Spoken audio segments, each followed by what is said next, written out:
Hey folks, this is John at Advanced Diagnostics USA. I'm sitting inside a 2017 Ram Promaster full-size van, and I want to program the keys.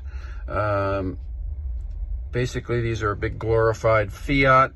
They're called Ram. We get some calls on there. We've changed the menu. It's not a Dodge. It's actually everything Ram after 2011 or so is a Ram brand. Look it up, Google it. It's that's how the dealers identify themselves. They're Ram. So we've placed that under. We still needed a logo for it, but we have it under Ram. So don't go under Dodge, go under Ram. Okay, Ram, and then so scroll down. This is a 17 Promaster, so we're going to choose 17 blade. Excuse me there. Okay. It's going to bring up 1138, which is the menu index for this vehicle.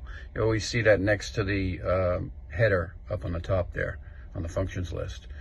So I'm going to hit OK. Switch ignition on, and I like to do that on these trucks with the key I want to program with. If it's a working key, I like to leave it. Use that one as if you're just making one from scratch, doesn't matter which one it is, but I like to, when there's already one programmed, I like to use the one that's programmed first, just preference. So I switch ignition on, okay. And now we're gonna go to program keys. Well, let's look at keys programmed first. Switch ignition on there. See, there's 3 keys programmed in there right now. Okay, let's go to program keys.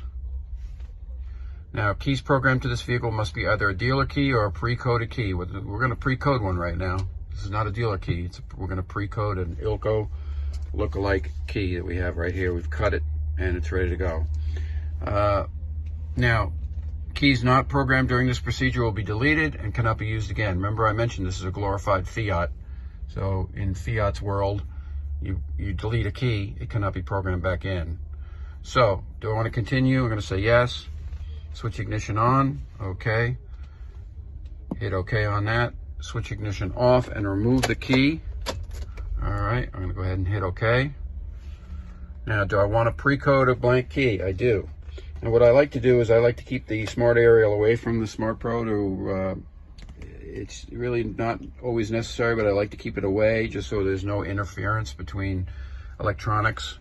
Like the cable, there is a spot on the back here. It's usually fine, but on these cars, just because of the situation with the keys that I talked about earlier, I like to keep that smart aerial away from it. So, do you want to pre-code a blank key or remote for this vehicle? Yes, and I have that one that I want to pre-code. They'll go look like in the smart aerial.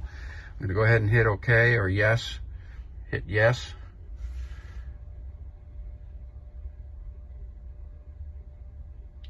And it tells me to connect. All right, I've already done that. Smart aerial is connected. It's detected, so I hit OK. Insert a blank, OK. Okay, the correct key type is detected. Okay, so that's good. I hit OK. Pre-coding in progress. Leave remote key in position.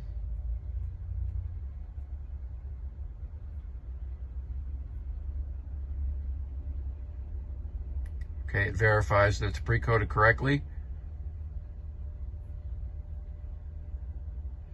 And it says it's been pre-coded successfully. So I hit OK. Now, do I want to do another one? I don't at this time. I just got the original key and the one I just pre-coded, the ILCO lookalike I pre-coded. So it's essentially right now, that pre-coded key that I just did is essentially the same as ordering one by VIN from the dealer. It's all ready to go. Pre-coded properly. So I'm going to hit no on this, that I don't want to do another one, and it's going to tell me to place the first key to be programmed in the ignition and leave it off. The leave off is very important. If I turn it on, I'll only end up with one key programmed. You'll interrupt the whole thing.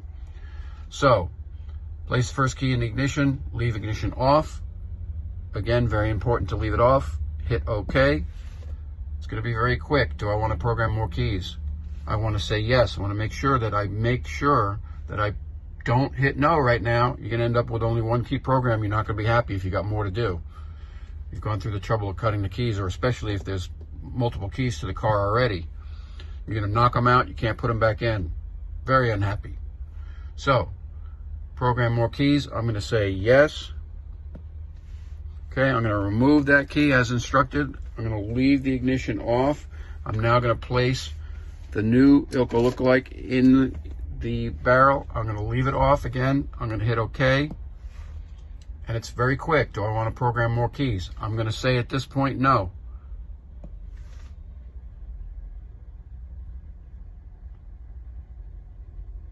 Now it asks me to switch the ignition on.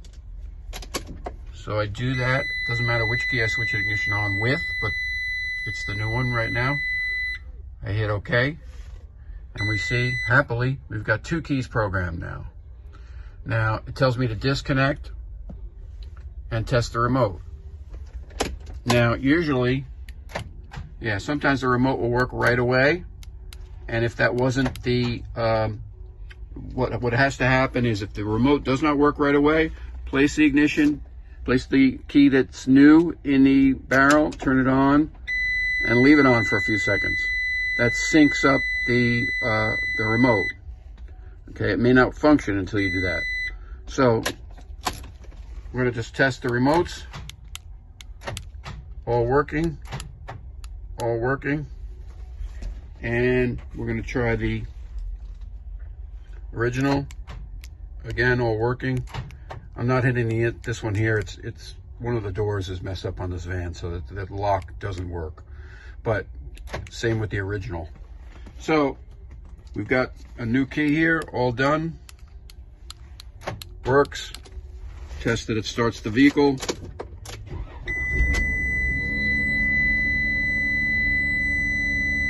Leave it running for a minute or two just to make sure it's not going to die from having its immobilizer not working properly or the key not being programmed properly. You can see that it is still running.